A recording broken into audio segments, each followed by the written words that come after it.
Ekeru wolorieli. Ekeru woloriele. Ino na ekeru wolo. Ekeru wolorieli o. Ekeru wolorieli. Thank you God. Ekeru wolorieli. Ino na ekeru wolo. Ekeru wolorieli. Ekeru wolorieli. Ekeru wolorielo. Ino na ekeru wolo. Ekeru wolorieli o. Ekeru wolorieli. Ekeru wolorieli.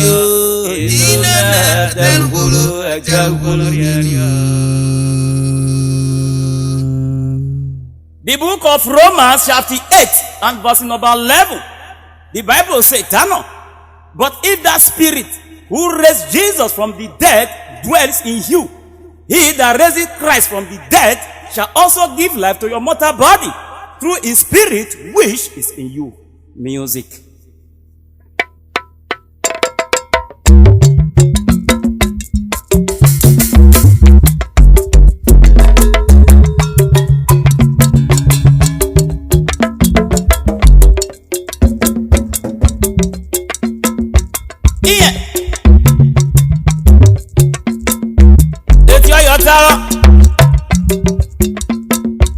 Edu kera bebo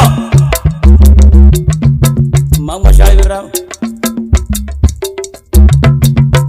edu kera biola be usable ko bi regeke onotana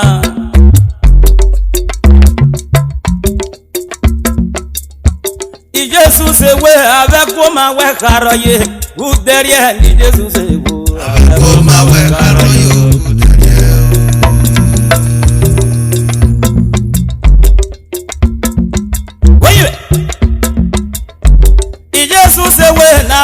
ma we karoye uderie ni Jesus se wo ma we karoye anoyo gogene egaru lori bo anoyi pishojo wari gore ku anoyi dikini wari gore bo ayo ni Jesus se wo ma we karoye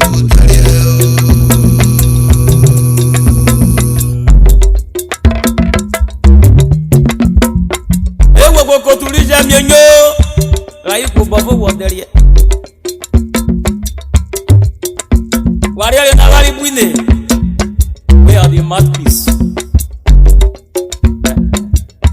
Jesus se we na ve koma we karoye uterie ni Jesus koma we karoye uterie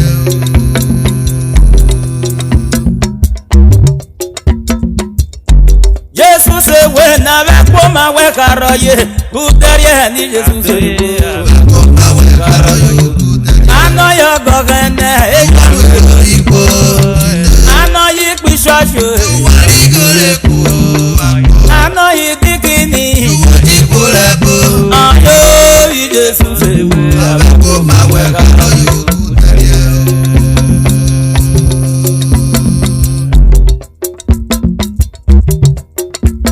uterie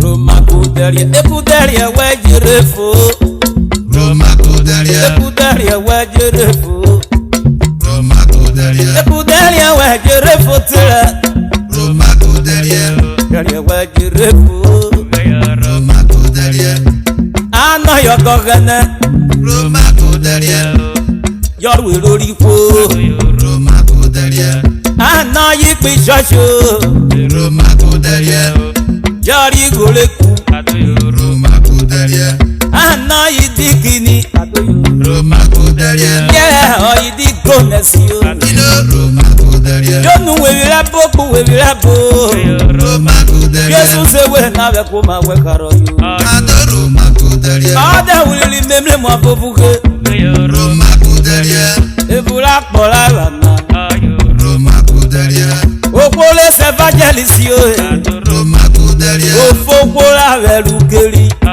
Roma kuderie kokelo mamorurwe mulojere Roma kuderie opole si pastor Roma kuderie ofogola velukeri Roma kuderie kokelo mamorurwe mulojere Roma kuderie opole si reverend yo Roma kuderie ofogola velukeri Roma kuderie kokelo mamorurwe mulojere bishop wo. Roma kudaria. Ofogbo la veru geri. Roma kudaria. Okelo mamoru we muro gere. Roma kudaria. Ogbole si fada. Roma kudaria. Ofogbo la veru geri. Roma kudaria. Okelo mamoru we muro gere. Roma kudaria. Ogbole si venerable. Roma kudaria. Ofogbo la veru geri. Roma kudaria. Okelo mamoru we muro gere. Roma kudaria. Ina nejeri mikele na. Roma kudaria. Ina na kidi polo gede. Roma kudaria. Igbo ye siri na wakiko. Roma kudaria. Lórí yowo na ikudaria. Roma kudaria. Wodi bi nyobori pasoruru. Roma kudaria. Wodi bi nyobori reble ni ruru. Roma kudaria. Wodi nyobori fadaruru. Roma kudaria. Ofula poko jowo. Roma kudaria. Jesus sewe. Roma kudaria. Nave ko ma we di kharo yu. Roma kudaria. Yebo awon jiri kudari e kota. Roma kudaria. Kota le ana yi pastor. Roma Ina na kudaria. obi we na yi pastor what yo ye. Roma kudaria. Otari yo ana yi bishop wo. Roma Ina na obi we na bishop what yo ye. Roma Leje kudaria. ofori na mogo wako denona. Roma kudaria. Irije ina no deloga na gwaro viya. Roma kudaria. Awura ruwe mu bomi o maye. Roma kudaria. Ave ko ma we kharoga na. Roma kudaria. Ave ko ma we kharoga na. Roma kudaria. Ojo kwore yi maki wo Yoruba. Roma kudaria. Eyere ore ya gboro wo Yoruba. Roma kudaria. Go yi gbogbo kiwo. Roma Oja kudaria. ipo je yo bora ye folo la. Roma kudaria. Ave ko ma we kharoga na. Roma kudaria. Ave ko ma we kharoga na. Roma kudaria. Ode mi po bigbe. Roma kudaria. Oturi gbe wa mena. Roma kudaria. Evo metera mi o. Roma kudaria. Ese buku. Roma kudaria. Aboderan yo ko ibori o. Roma kudaria. Eta gbabo meme mabulo mu wo. Roma kudaria. Igari o meri o virwo nagano. Roma kudaria. O meri o virwo nagano. Roma kudaria. O kori gberan yin wa. Roma kudaria. O kori gberan yin je wa. Roma kudaria. Ko yeri o ma pa. Roma Ni kudaria. sasara yo boya demure. Roma kudaria. Ige na na ruwe na. Roma kudaria. Eri yo ubyo sharu what yo ye. Roma kudaria. Abda ibo jeru what yo yo. Roma kudaria. Enwe ro foro. Roma kudaria. Ko ya wo yoro re. Roma kudaria. Enwe ro foro. Roma kudaria. Ko ya wo yora juju. Roma kudaria. Eri yo eti yo ma de gogo. Roma kudaria. Eka gba bo Olorun le siri. Roma Olorun le siri o bi ko ruyara. Roma kudaria. Oba ku yen lo da mu kuta. Roma kudaria. Eri yo omle mu toro le. Roma kudaria. Ave ko ma we haru bi o sha. Roma kudaria. Ave ko ma we hari boje. Roma kudaria. Epudaria we jerefo. Roma kudaria. Epudaria we jerefo tere. Roma kudaria. Kino neya. Roma kudaria. Ko ye go guri siga. Roma kudaria. Bebe ko boderia. Roma kudaria. Ebu yo gana wo ti kwe yo bo. Roma kudaria. Ko solo le mi wota. Roma kudaria. Aye veta ke wo kwe bu ya. Roma kudaria.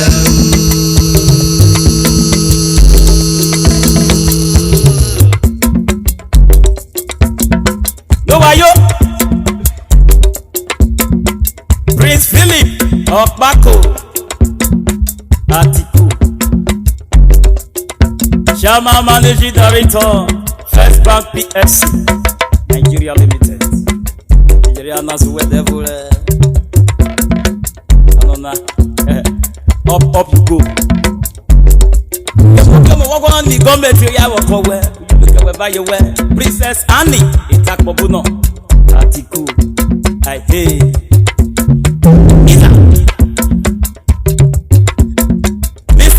Emmanuel Atiku, CEO, Vemiti Global Resources, Nigeria Limited. I greet you. I Prince Buck, Amos Sive, the only say where the seko. Are you well?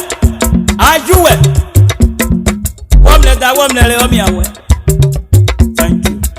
Mr. Isaac Umukoro, alias Double, my guy. Any evil arrow shot against your way is boomerang. DJ, you are untouchable. I greet you. Hey, Mr. Monday Sanchez, Monday Promptly Service, specializing on building, digging of well, and all kinds of plumbing materials. Opposite Union Bank, Patani Expressway, Ugele Delta State. Ayomu Yarolomoro Isoko, I salute you. Hey, Chief and Chief Mrs. Bessie, Ibiaku, Mama, thank you. Dr. Sunday of Bijeko, Ogenabo, I salute you. Hey, Mr. Jacob, Ati, Wado, Ukokoli Club 20, Ukbailand, Wado, Okilo, Mr. Andrew, Mabove, Odafe is the president for now. Wado, Harry, Ukbere Sera, your advice, your Yuruwe, Wago, okay. Hey, Engineer Chassis, what's your wife? Mr. Collins, a jacket. You don't know. I got mini Joma, advisor. Wado, Ila. Anune, remember Sukoko,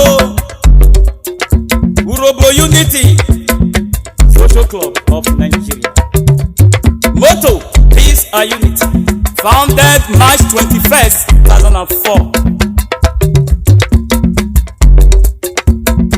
Kokori Unity, Ekwana Elo.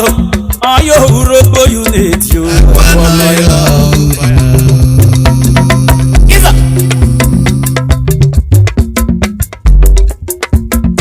Kokori Unity, Ekwana Elo. Ayo URHOBO Unity, Ekwana Elo. Totally Unity, Ekaya Sekwana. Iyoto Ekwana, Ekaya Silabu. Ilabo, Okoni Janyo, Ayo, Okoni Unity, Ekwana Elo. Ojuwewe.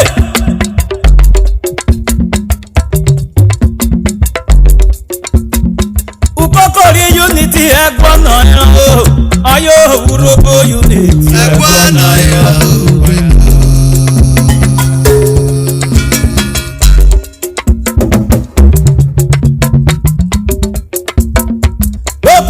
Unity, Ekwana Elo.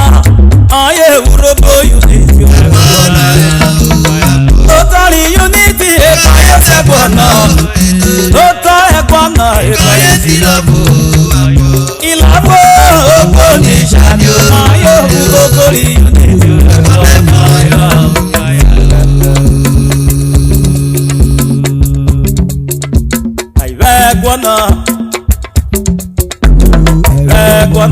URHOBO Unity, URHOBO Unity, Ukokori Unity, Unity Social Club, Okori Pekle, Okwokoko, Via Wari, Wado URHOBO Unity, Mr.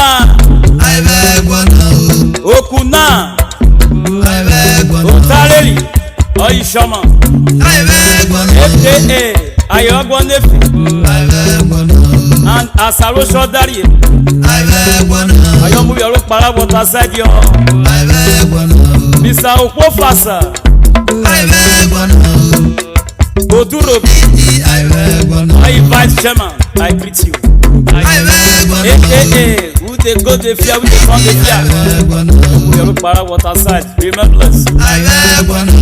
Mr. Iyabugbe, Council General Secretary. AKA Baba Mia. Oyalimo Soga, I greet you. Mr. Organ Improvement Friday, CBN. Thank you. Mr. Peace. Ekabaye. First advisor. Unwavoreyana. Thank you. Para water side. Mr. Umukoro Ejiro, Financial Secretary, I greet you. Mr. Obata, FDC Committee Chairman, thank you. Mr. Oyiko Felix, Spokesman, AKA Disagri, Yabuye Oropopa Olomu, Mr. Iraware Joseph, Organizer, Mr. Erima Samuel, Auditor General, I greet you. Mr. Kojaro Friday, URHOBO, Remembrance. Mr. Engr Daniel, Hector, thank you. Mr. Akpoiroko Daniel, S. Shama. Mr. URHOBO Friday, S. Vice Chairman. Mr. Ubini Kesiena, Mr. Okobine, Investor, member, I greet you. Ukokori unity, Wefe Waria Popoma, Mr. Mudiaka, Manti, member, Mr. Enai Woro, Philip, member, Mr. Akbode, Friday, member, Mr. Erikwe,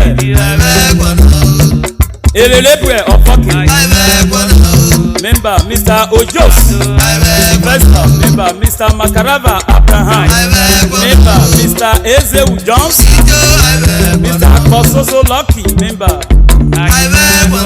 Mr. Ogunenesi, Mr. Oketiekpe Apostle, member, Mr. Onokurefe William, member, Mr. Ojakobo Gabriel, Mr. Engr Friday, Mr. Akos Samson, Mr. Ogenekoko Francis, Ada Enane Deri Kworu Koko, Koko Unity Wado, Kasa Kasa Alaye Ha, Abeya Oye Koye Para, Oboli Tabojo Tabo Mao, Yeri O Aye Moko Je,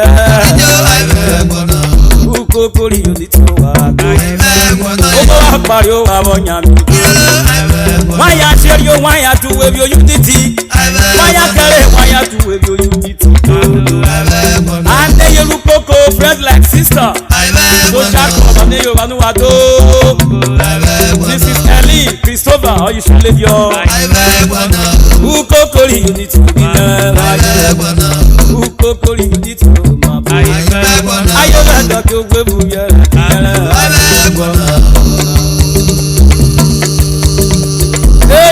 Joseph Obomiata, Omoko, Yoruwe, Mr. Number 1, Baragbaro, I greet you. Iza, hey, Mr. Beji Okako is now a shaman, for community. Hey, Mr. Oro, I greet you. Aboibo, Ingrid Doctor, no shaking. Hey, Mr. Ruben, Ibuku, Ajuwe, Engineer, Happy Super, who go for excavator, not to do you. Gbogbo Ukokoro wote wado wote social club para island Mr. Akpomedaye Obe oyi president Chief Urode Ogenabo oyi vice Mr. Benan Zabarume oyi general secretary Chief Emmanuel Ogbe ex vice chairman I greet you.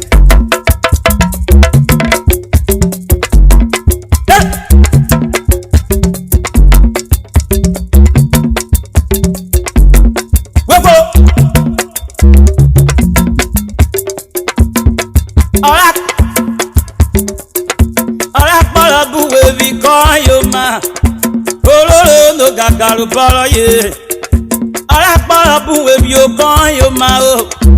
ilolo no gagaru bolo yo. Ilolo lebo yera po. Ilolo agane kabi lebo yera po yo. Alabala buwe mi kayoma. No gagaru bolo yo. Alabala di moto kayoma. No gagaru bolo yo. Anaiko. Ilolo. Yani bohe. Ilolo lebo yera po. Anaya. Agane kabi lebo yera po.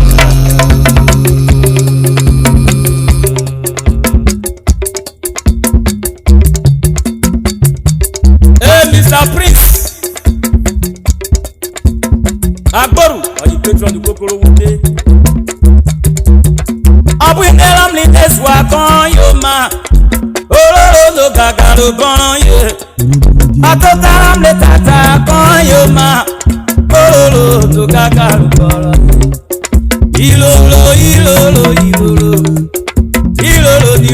Lebo Yera Ko Ilolo Agane kabi lolo ni mo yera ko wado. Abine amine fa kayoma. No gagaru. Ano gagaru bon yo. Kayoma. No gagaru kayo. Ilolo. Mo yera ko. Ana igbe.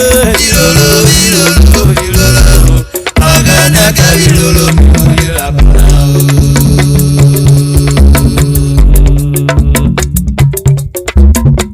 Oble akpọ akpọna uliri o akpọ kirikọ bayamo akpọ kondori asalo koriera uliri o kondori asalo koriera die mo tule sali ni pẹrẹpẹrẹ sali o ekaye dafetile otule sali neka sali yo kero maki mi ọwọ akpọ kirikọ akpọna kirikọ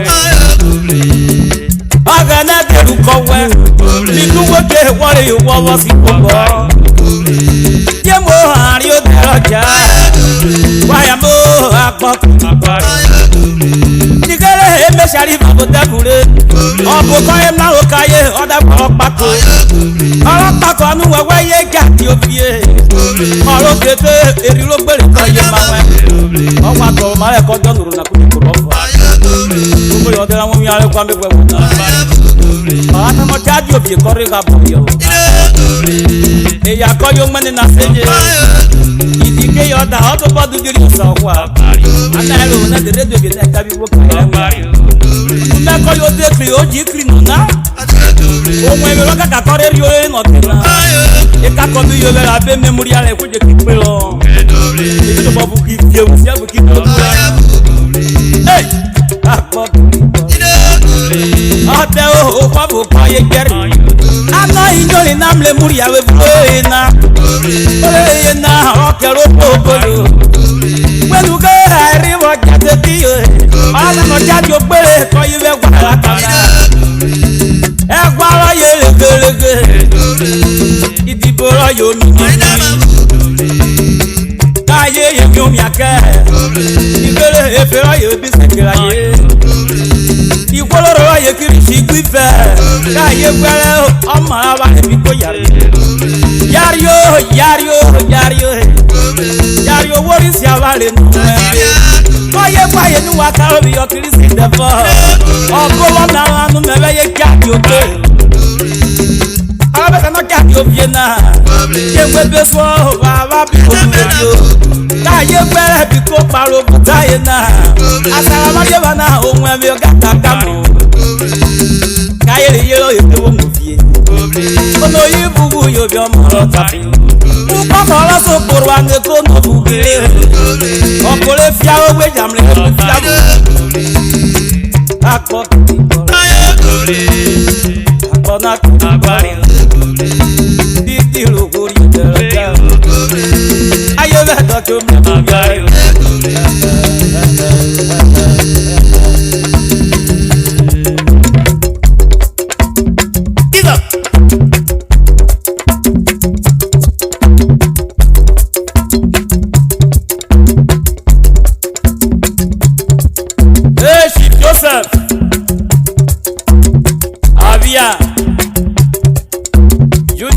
Professor URHOBO orator.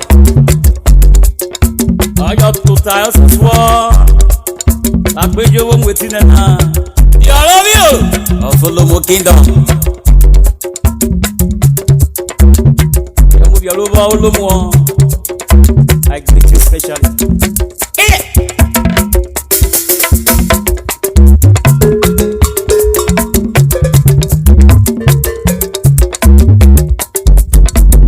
Engineer Lucky Ojimi. Matlock Pharmacy. Abusiri Junction. Ugele Delta State. I greet you. Emi Yeluwe. Cactus Precious. Holy Shateri. Ilarine Yeluwe. Ejo ipo ma je je wo ko mo lóye. Nicholas Wayo.